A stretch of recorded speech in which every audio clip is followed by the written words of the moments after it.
Bismillahirrahmanirrahim. Assalamu alaikum wa rahmatullah. Que la paix soit avec vous. C'est comme ça que le prophète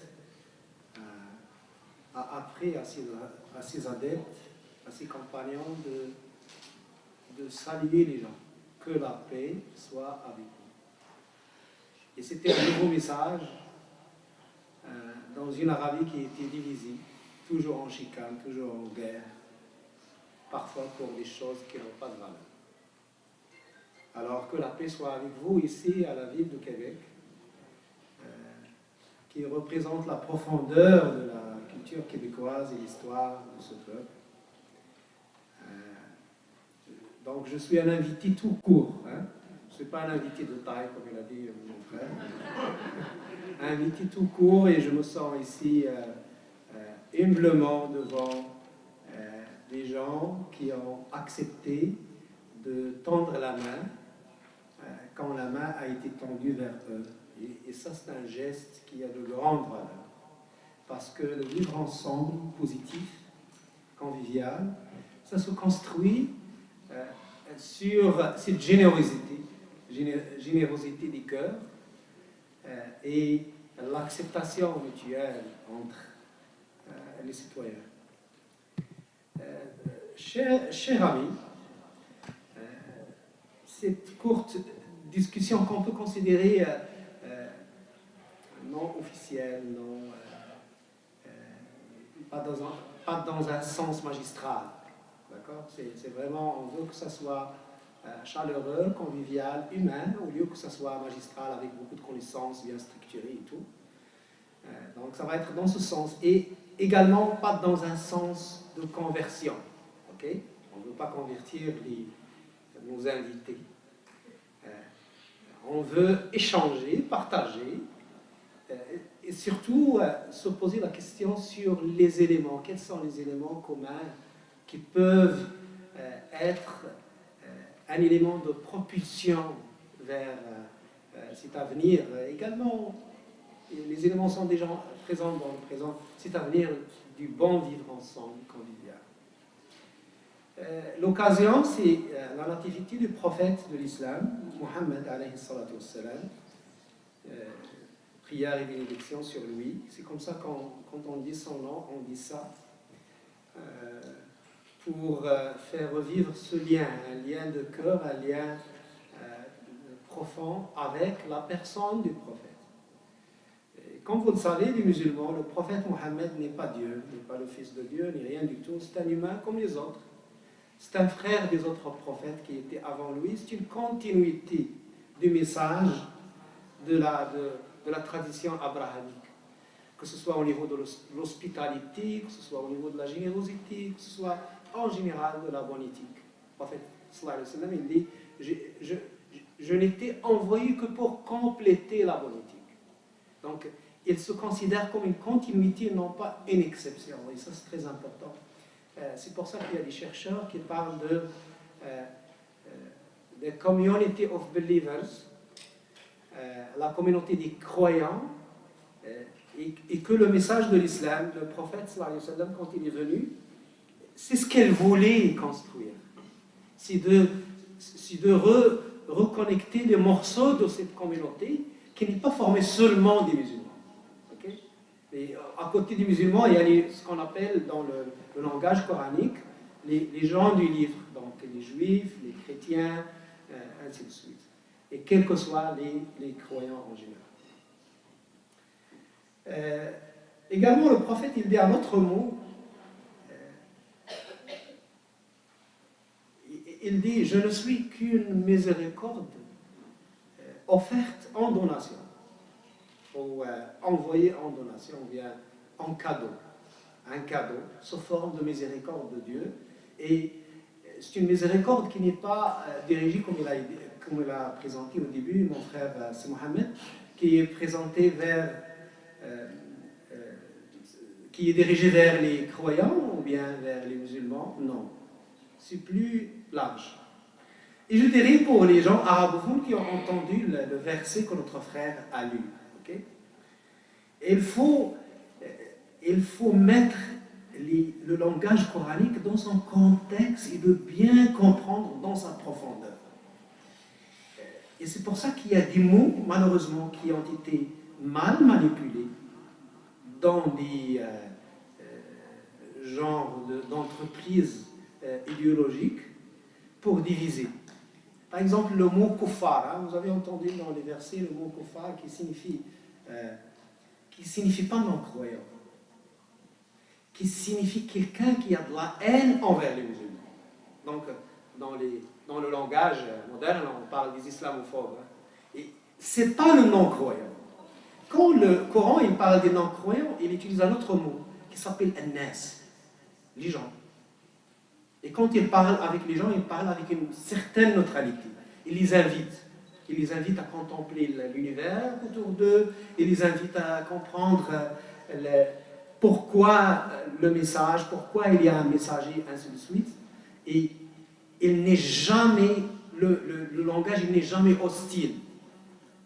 Et effectivement, il y a une certaine hostilité dans le Coran quand ça s'adresse envers des gens qui portent la haine ou bien qui créent les guerres ou bien qui créent les divisions entre les êtres humains. Et c'est deux langages qui sont différents. Alors, la première chose, c'est les gens. Le premier niveau, les gens, l'humanité. Donc le prophète qui a été envoyé, comme il le dit lui, comme miséricorde pour les gens, comme ça, d'une façon absolue. Le Coran, il le statue d'une façon officielle. Il dit et nous nous t'avons envoyé comme miséricorde pour les univers. Moi, j'utilise la traduction de Jacques Berck, parce qu'il y a la traduction les mondes, ou bien le monde, puis il y a la traduction les univers. Jacques Berck, qui est un islamologue français, un amoureux également de la langue arabe, qui comprend très bien les nuances dans la langue arabe à l'époque de la révélation du Coran. Et il a choisi ce mot, les univers. Quand on parle des univers, alors on ne parle pas seulement du monde des humains. Okay? On parle des objets, on parle des planètes, on parle des pierres, on parle de la terre, on parle des plantes, on parle des animaux, on parle de tout être vivant qui vit avec nous dans cet univers. Et quand on parle des univers, on parle d'univers qu'on est capable de voir et d'univers qu'on n'est pas capable de voir. Maintenant, c'est plus... on n'a plus honte, les gens des religions, à une certaine époque, ils ont de la gêne de parler d'univers invisible. L'univers des anges, l'univers des djinns, par exemple, ainsi de suite. Maintenant, la physique théorique, les mathématiques, ils parlent des multiverses, des univers qui sont intercalés entre eux. Dans notre univers, on n'est capable que de percer, de pouvoir voir et comprendre et toucher parfois, pas tout le temps. Par exemple, le Wi-Fi, on ne peut pas le toucher. Ce qui est visible, mais d'autres dimensions qui existent maintenant. Il y a même les formules mathématiques pour démontrer leur existence. On parle de 7, on parle également de 11 univers qui sont intercalés avec le nôtre et sur lesquels on n'a pas assez d'informations pour savoir c'est quoi leur propriété, ainsi de suite.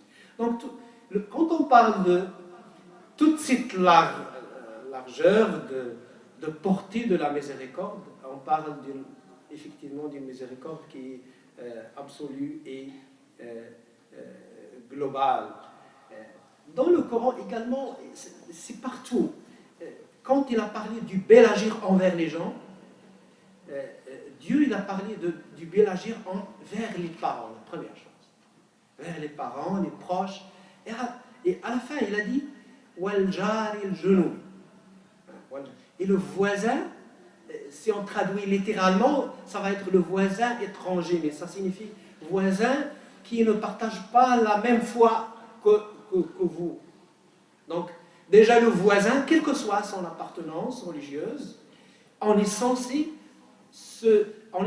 agir d'une façon qui est belle, d'une façon qui est douce envers ce voisin et lui faire du bien et partager du vivre ensemble positif avec lui. Et là encore le cercle il se restreint également vers les croyants effectivement, où il y a un verset qui parle que le prophète il a été envoyé élu parmi vous-même, c'est comme ça qu'il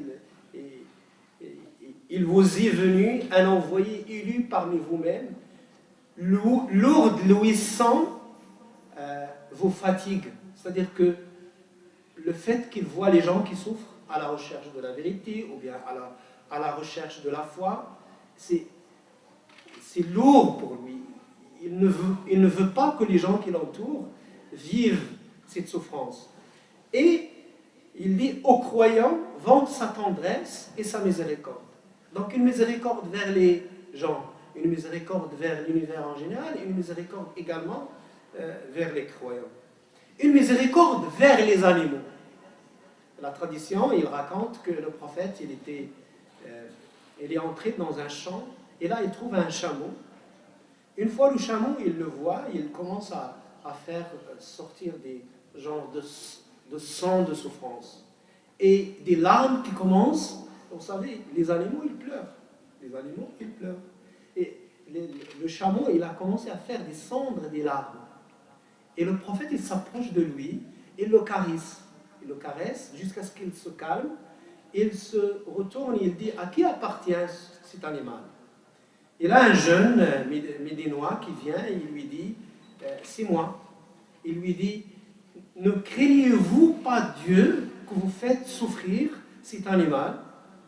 Il m'a dit que vous l'avez prévu de la nourriture et que vous le faites souffrir. Donc, et il n'y a pas seulement cet événement, il y a plusieurs autres événements semblables. Le prophète qui communique avec les animaux et qui défend les droits des animaux avant qu'on ait des associations modernes maintenant qui défendent les droits des animaux, ainsi de suite. Par exemple, pour l'abattage, disons, parmi les règles que le prophète a parlé de comment abattre un animal sans le faire souffrir. Et ça, c'est avant qu'on ait une loi, des lois modernes ou bien des droits des animaux, ainsi de suite. Où il disait, si vous voulez abattre un animal, vous devez jamais le toucher si vous n'avez pas une arme qui est très tranchante pour ne pas le faire souffrir. Alors imaginez, donc ça, on parle de ça, ça fait 14 siècles, dans un environnement que vous connaissez tous, comment il était la société humaine en général, les sociétés humaines. Et puis, il y a également les plantes, les arbres, les objets en général. La tradition raconte que le prophète, d'habitude pour parler aux gens, à l'intérieur de sa mosquée, il y avait un tronc d'arbre sur lequel il s'appuyait, parfois il s'assoit pour parler aux gens. Un genre de tribune, mais qui a été créée comme ça, d'une façon spontanée pour qu'il commence à s'adresser aux gens. Et là, les compagnons lui créent une tribune officielle, ce qu'on appelle un minbar en arabe. Et quand le prophète il change de place vers le nouveau minbar bien conçu, ainsi de suite, on sent que le tronc, il fait sortir du sang un genre de nostalgie ou bien de souffrance parce que le prophète ne le toucherait plus. Et le prophète qui descend de la tribune, il prend l'arbre comme un enfant entre ses bras, dans une étreinte qui continue jusqu'à ce qu'on n'entend plus cette voix. Et il s'adresse aux compagnons, il leur dit, si je n'ai pas fait comme ça, il aurait continué à se comporter de cette façon, à crier, c'est comme il pleure, jusqu'à la fin des temps. Donc, cette relation de douceur, de miséricorde, disons, fraternité envers notre environnement, notre entourage, quand on parle de ça, c'est ça la miséricorde. Ce n'était pas quelque chose d'idéologique ou bien une pensée dans les airs, mais ça se traduisait par un comportement. Maintenant, la question qui se pose, et surtout quand on s'adresse aux musulmans, comment on peut traduire le fait que le prophète est une miséricorde pour les univers dans notre vie quotidienne? La question pratique, elle est très importante parce que sinon on va rester toujours au niveau théorique, puis on va parler de ça fait 14 siècles, comment ça se passait, mais maintenant au Québec, à la ville de Québec ou bien en Occident en général, comment les musulmans peuvent représenter un élément de miséricorde. Alors là, on parle de l'héritage.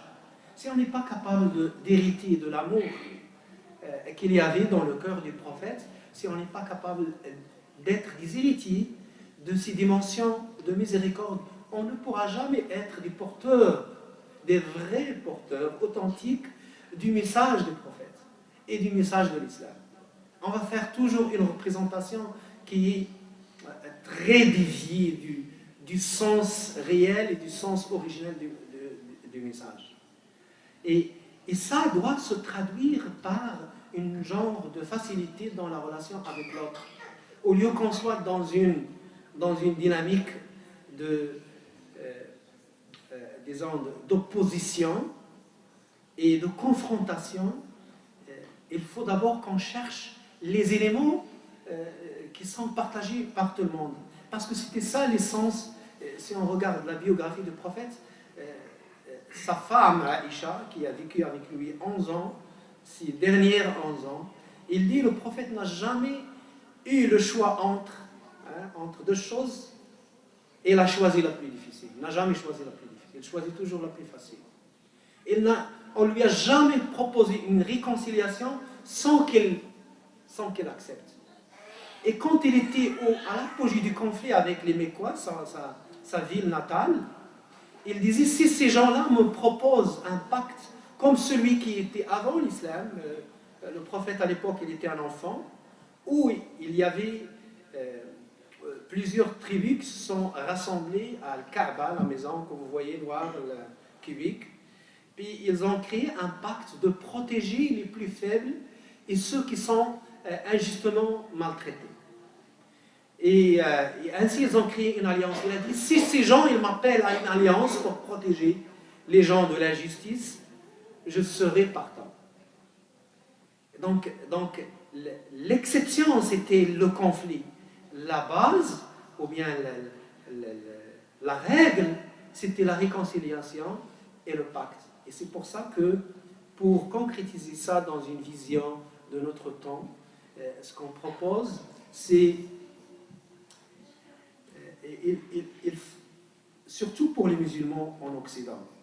Les réalités sont différentes du monde arabo-musulman où on peut justifier l'existence d'une vision politique de l'islam.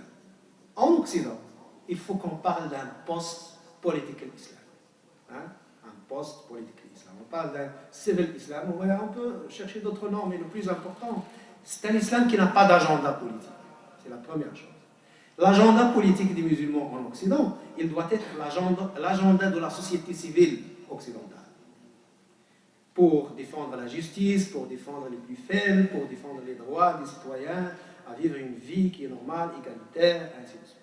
Et ça, c'est très important. Et ça peut être un point de départ vers plus d'éléments qu'on partage ensemble et qui peuvent aider à créer un genre d'alliance plus horizontale que enfermée à l'intérieur des murs d'une genre de communauté. Donc on parle d'une communauté mais qui est ouverte, qui est traversée par une alliance des personnes et des éléments honorables au sein de la société pour être toujours auprès du plus faible, toujours avec celui qui a besoin de justice, ainsi de suite. On va s'arrêter ici, Inch'Allah, pour donner l'occasion aux gens d'échanger sur ces points. J'ai donné juste des points de prélude pour un genre d'échange riche entre nous. Alors, on va laisser la parole à mon frère Mohamed et vous pour qu'on échange sur ces points. Merci beaucoup.